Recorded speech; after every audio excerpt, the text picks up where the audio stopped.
Hello everyone, তোমরা সবাই কেমন আছো? আশা করি ভালো আছো, আর আমিও ভালো আছি।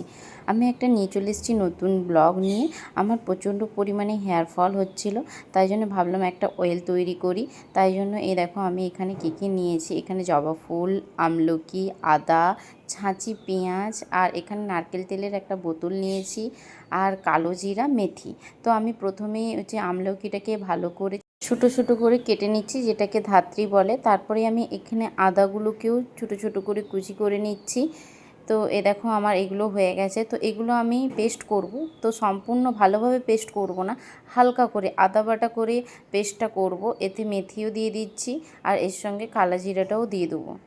আমি দেখিয়ে দিচ্ছি এটাকে কিভাবে বাটলাম। দেখো, পুরো সম্পূর্ণ ভালোভাবে পেস্ট না করে হালকা করে এটাকে বেটে একটা বাটিতে করে রেখে দিলাম। তারপরে কড়াইতে নারকেল তেল দিয়ে দিলাম, দিয়ে তারপরে একটু গরম হতে তেলটা দিয়ে পেঁয়াজ দিয়ে দিলাম। তো পেঁয়াজটা আমি কিছুক্ষণ নাড়াচাড়া করব। তো যাদের যাদের হেয়ার ফল হচ্ছে এই ভিডিওটা সম্পূর্ণ দেখো, অনেকটাই কাজে দেবে। আমার হচ্ছে বলে তাই আমি শেয়ার করলাম, যেহেতু সবটাই তোমাদের সঙ্গে বেশিরভাগ শেয়ার করা হয়, তাই আমি ভাবলাম এই ভিডিওটাও শেয়ার করি। তো দেখো ভালোভাবে এটা ফুটে এলে তারপরে আমি দিয়ে দিলাম জবা ফুলটা।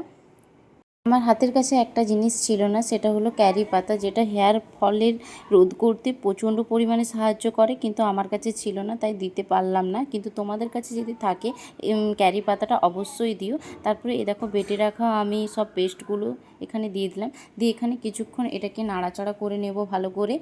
দেখো ভালোভাবে তোমাদেরকে দেখিয়ে দিচ্ছি। আর তোমাদের কাদের কাদের হেয়ার ফল হচ্ছে অবশ্যই কমেন্ট করে আমাকে জানিও। ভালোভাবে এখানে নাড়াচাড়া করার পরে এটাকে ঠান্ডাও করে নিলাম একটু।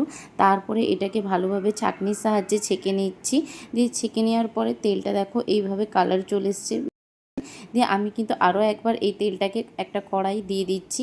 দেওয়ার পরে আমি কিছুটা পেঁয়াজ কুচি করে রেখেছিলাম, সেই পেঁয়াজটা এখানে কড়াই দিয়ে দিলাম। তো এটাকে পুরোভাবে আমি তেলে ভাজবো না, এটাকে হালকা হালকা নাড়িয়ে আমি যে একটা কাঁচের কৌটোতে করে রাখবো, যেহেতু কাঁচের বয়ামে না রাখলে তেলটা নষ্ট হয়ে যেতে পারে।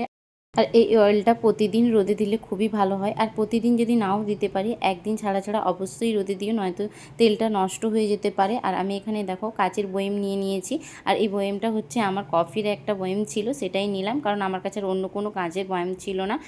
আমার অয়েলটা রেডি হয়ে গেছে। আজকের ব্লগটা এখানে শেষ করছি, টাটা।